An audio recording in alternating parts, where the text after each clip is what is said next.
Oke, bismillahirrahmanirrahim. Assalamualaikum warahmatullahi wabarakatuh. Alhamdulillah, wassalatu wassalamu ala rasulillah wa ala alihi wa sahbihi wa mawalah, amma ba'd. Pemirsa dimanapun Anda berada, puji syukur kita panjatkan kepada Allah subhanahu wa ta'ala atas berkat rahmat dan hidayahnya kita masih bisa dipertemukan untuk mendengarkan beberapa hikmah datangnya bulan suci Ramadan. Salawat dan salam semoga tetap tersampaikan kepada baginda Nabi besar Muhammad SAW yang telah memperjuangkan agama Islam sampai kita bisa lahir dalam keadaan muslim. Baik, tema kita kali ini berjudul fasilitas yang Allah berikan bagi orang yang berpuasa. Tidak terasa pada tahun ini alhamdulillah Allah subhanahu wa ta'ala masih memberikan kita kesehatan sehingga kita dapat bertemu dengan bulan yang mulia ini yang di dalamnya penuh dengan ampunan, yaitu bulan suci Ramadan, yang mana datangnya bulan suci Ramadan diharapkan kita untuk selalu menjaga semangat, menjaga kualitas kita agar tidak surut, agar tidak lengah mulai dari awal Ramadan sampai berakhir bulan suci Ramadan, agar supaya kebaikan yang selalu kita lakukan tidak ternodai oleh hal-hal yang dapat mengurangi pahala-pahala kebaikan tersebut. Oleh karena itu, untuk menjaga kualitas kebaikan yang kita lakukan di bulan suci Ramadan, maka perlunya kita mengingat janji yang Allah berikan kepada kita bagi orang yang berpuasa sesuai dengan syariat, sesuai dengan tuntunan agama Islam. Apa janji Allah kepada mereka yang berpuasa? Yang pertama adalah Allah subhanahu wa ta'ala akan memberikan ampunan di sisinya. Sebagaimana dalam hadis yang pendek, tetapi hadis ini memberikan motivasi yang sangat kuat bagi kita. Man shoma ramadhana imanan wahtisaban ghufira lahu ma taqaddama min dzambi. Barang siapa yang berpuasa di bulan Ramadan, menahan laparnya dari terbitnya fajar sampai terbenamnya matahari dengan iman, kemudian dengan penuh pengharapan karena Allah, maka sungguh dosa-dosanya akan diampuni yang telah lalu. Pemirsa dimanapun Anda berada, siapa seorang umat Nabi Muhammad SAW atau seorang hamba yang tidak ingin diampuni dosanya ketika dia hidup di dunia? Tentu semua manusia ingin dosa-dosanya diampuni, karena semua manusia ketika berjalan di muka bumi ini, menginjakkan kakinya di bumi, tidak ada dosa yang dia tidak pikul. Setiap harinya pasti memikul dosa, karena semua anak cucu Adam pasti berbuat kesalahan. Kullu bani Adam khata'un wa khairu khata'una tawwabun. Setiap anak Adam mempunyai kesalahan, dan sebaik-baik kesalahan adalah orang yang bertobat. Dan kemudian ketika kita berpuasa dengan sungguh-sungguh, ke Allah subhanahu wa ta'ala akan memberikan kepada kita pembebasan atau remisi, ya. Pembebasan dari api neraka, ya. Yang kemudian Allah subhanahu wa ta'ala akan memberikan fasilitas-fasilitas yang lain juga. Ketika kita berpuasa dengan penuh iman, penuh keikhlasan, keyakinan, mengharapkan ridho Allah subhanahu wa ta'ala, maka insya Allah janji Allah akan kita raih. Kemudian fasilitas yang Allah berikan yang kedua adalah bau mulut orang yang berpuasa itu wangi. Sebagaimana dalam hadis dikatakan, sungguh bau mulut orang yang berpuasa lebih wangi di sisi Allah subhanahu wa ta'ala daripada wanginya minyak kasturi. Baru kali ini wanginya minyak kasturi dikalahkan baunya oleh wangi minyak kastur. Sahabat kami dimanapun Anda berada, mungkin sebagian dari kita bertanya-tanya bahwa mengapa sampai bau mulut saja menjadi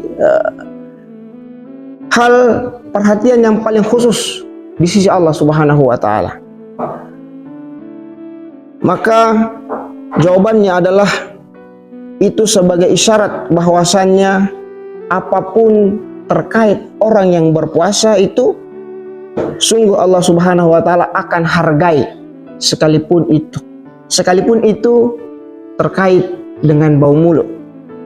Maka artinya bahwasannya keringatnya orang yang berpuasa ketika dia menahan lapar dari terbitnya fajar sampai terbenamnya matahari dan hal-hal lain yang dia lakukan di bulan suci Ramadan, maka tentu semua itu akan bernilai pahala, akan bernilai kebaikan, dan itu akan menjadi bekal dia di akhirat nanti. Sahabat kami yang sama berbahagia, fasilitas yang ketiga yang Allah berikan adalah bagi orang yang berpuasa akan mendapatkan syafaat dengan puasanya. Sebagaimana dalam hadis dikatakan bahwa puasa dan Al-Quran akan datang memberikan syafaat di akhirat nanti. Kemudian puasa berkata, "Wahai Rabb, aku telah menghalanginya dari makan dan syahwatnya di siang hari, maka izinkan aku untuk memberikan syafaat kepadanya." Kemudian Al-Quran juga datang dan berkata, "Aku telah menghalanginya untuk tidur di malam hari, maka izinkan aku untuk memberikan syafaat kepadanya." Puasa dan Al-Quran akan berubah menjadi pembela kita di akhirat nanti, akan memperjuangkan kita, akan melindungi kita agar kita terhindar dari fitnah dan siksaan yang begitu pedih ketika yaumul hisab nanti. Karena boleh jadi ketika kita masih hidup di dunia, amal-amal kebaikan kita belum cukup, kemudian dosa-dosa kita juga masih banyak, belum lunas, belum sempat kita lunasi sampai akhir hayat. Maka kita sebagai seorang hamba, sebagai umatnya Nabi Muhammad SAW, selalu membutuhkan, ingin mendapatkan syafaat. Dan salah satu tiket untuk mendapatkan syafaat itu ialah dengan berpuasa. Kemudian yang terakhir adalah akan memasuki pintu surga khusus, yaitu pintu surga Ar-Rayyan. Dalam hadis dikatakan bahwa sesungguhnya di surga ada sebuah pintu yang bernama Ar-Rayyan. Pada hari kiamat, orang yang berpuasa akan masuk surga melalui pintu itu. Dan tidak ada seorang pun yang masuk melalui pintu tersebut kecuali orang-orang yang berpuasa. Kemudian orang-orang yang berpuasa ditanya, "Mana yang berpuasa?" Maka orang yang berpuasa itu berdiri, kemudian masuk melalui pintu tersebut. Setelah masuk, pintu tersebut ditutup dan tidak dibuka lagi, dan tidak ada yang masuk setelah itu. Hadirin sahabat kami yang sama berbahagia, jelas dari hadis tersebut bahwa puasa mempunyai kedudukan tersendiri yang begitu mulia, hingga bagi mereka yang gemar untuk berpuasa dan kemudian puasanya sukses di bulan Ramadan, maka insya Allah di akhirat nanti dia akan masuk melalui pintu Ar-Rayyan, pintu surga yang dijanjikan oleh Allah Subhanahu wa taala. Oleh karena itu, bulan suci Ramadan ini mari sama-sama kita tingkatkan semangat kita agar tidak surut, agar tidak lengah. Karena menunggu datangnya bulan Ramadan tidak mudah. Banyak saudara-saudara muslim kita di luar sana yang tidak bisa berjumpa dengan bulan Ramadan, entah karena sakit dan lain sebagainya. Supaya kita bisa menggapai janji-janji Allah, maka kita harus berpuasa sesuai dengan syariat. Jangan sampai puasa yang kita lakukan tidak sesuai dengan syariat dan kita tidak mendapatkan ampunan Allah Subhanahu wa taala. Sebagaimana dalam hadis yang mana dalam sebuah riwayat dikatakan ketika hendak Rasulullah SAW naik ke mimbar beliau, yang mana mimbar beliau terdapat 3 anak tangga. Setiap anak tangga beliau mengatakan amin, amin, amin. Kemudian sahabat bertanya kepada beliau, "Kenapa engkau mengatakan amin ya Rasul?" Rasulullah SAW bersabda, "Telah datang Jibril, kemudian berkata, celaka seseorang yang apabila disebutkan namamu, mereka tidak bersolawat kepadamu." Kemudian Rasulullah SAW mengatakan amin. Kemudian Jibril berkata lagi, celaka seseorang yang disampaikan atau yang dipertemukan dengan bulan suci Ramadan, tetapi dia tidak mendapatkan ampunan dari Allah Subhanahu wa Ta'ala.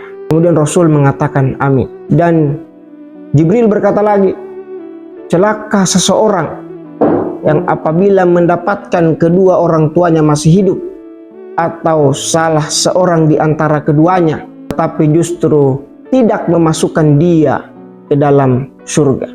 Sahabat kami yang sama berbahagia, mari sama-sama kita jaga kondisi kita di bulan suci Ramadan, agar supaya di akhir Ramadan kita bisa lega, bisa perasaan bisa enak karena sudah berhasil melewati Ramadan, memaksimalkan waktu yang ada untuk meraih pahala-pahala di dalamnya, agar kedepannya kita bisa dipertemukan, diizinkan oleh Allah untuk bertemu dengan Ramadan selanjutnya. Demikian ceramah singkat yang dapat kami bawakan.